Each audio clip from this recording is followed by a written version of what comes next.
What's good, y'all? It's your boy, King Ricochet, and I'm gonna do this real quick because I gotta go to sleep to go to work tomorrow.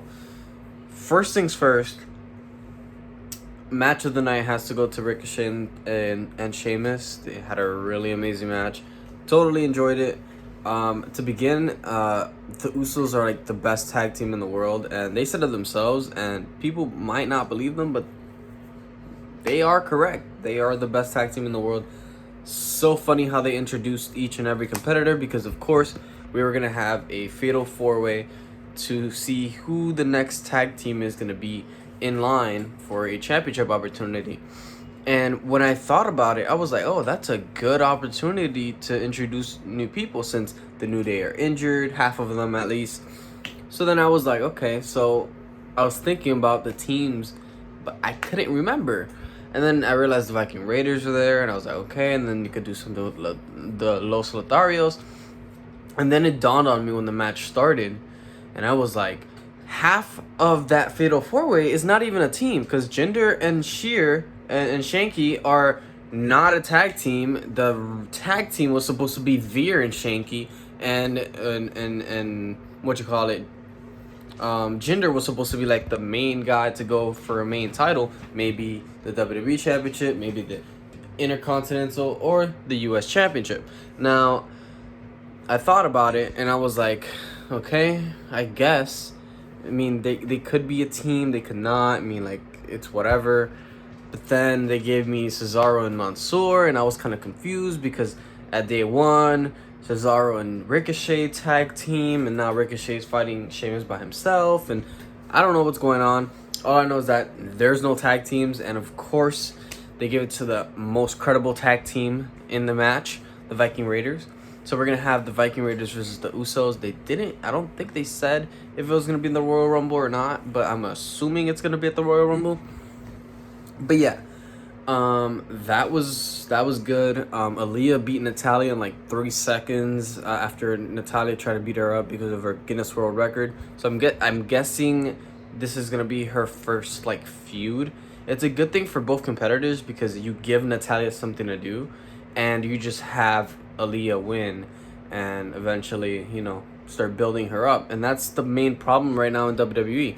They aren't building superstars. That's why you're having Seth Rollins coming into Smackdown, challenging Roman for the title now. It's like really kind of weird situation. Raw superstars are kind of more like top tier right now compared to the Smackdown ones, besides Roman Reigns. So what are you going to do? Exactly.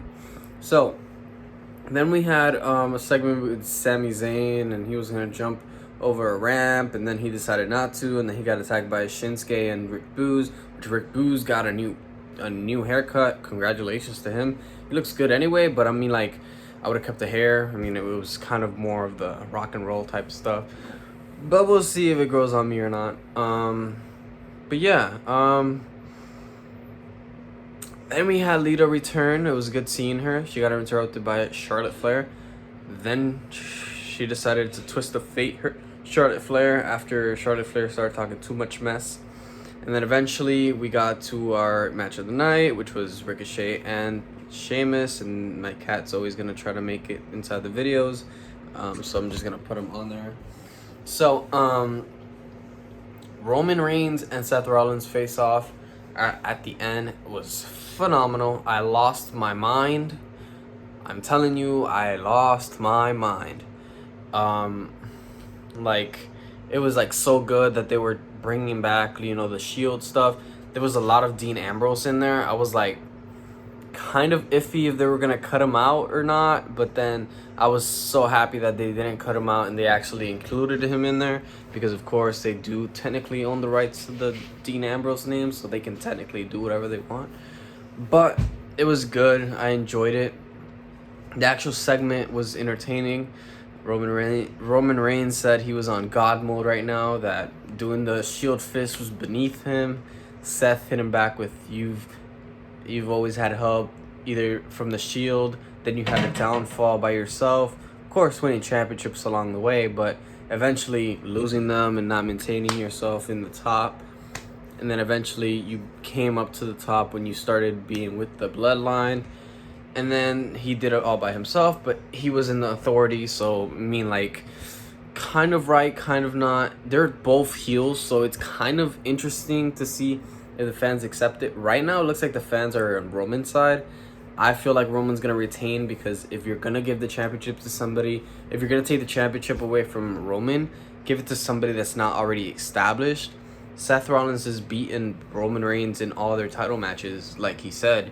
So, like, there's no point in doing that. Like, at least give Roman his one, and then at WrestleMania you can have Roman lose to whoever wins the Royal Rumble. Or they're trying to do, I think they're gonna do the double belt thing, where they're gonna have WWE Championship versus Universal Championship for a unification match. But then I heard people like, oh, so does that mean that the winner of the Royal Rumble is just gonna face them and make it a triple threat? Not necessarily. You can do night 1 and night 2. Night 1 he can fight for the unification of the titles. Night 2 you can just fight both opponents in a triple threat. I mean, the opponent for the championship that he chose of his choosing, and you can have that. It would be kind of interesting the way they do it if they unify the championships and then ununify them. It will be insane, but you know, kind of weird. With that being said, thank you guys so much for watching today's video. Make sure you guys subscribe to the channel for more videos like this. Make sure you guys like the video to make sure that my videos go out into the world and we can create a community here. With that being said, they call me the king. Thank you guys so much for watching. Los BWENOS gang. I'm out. Bye.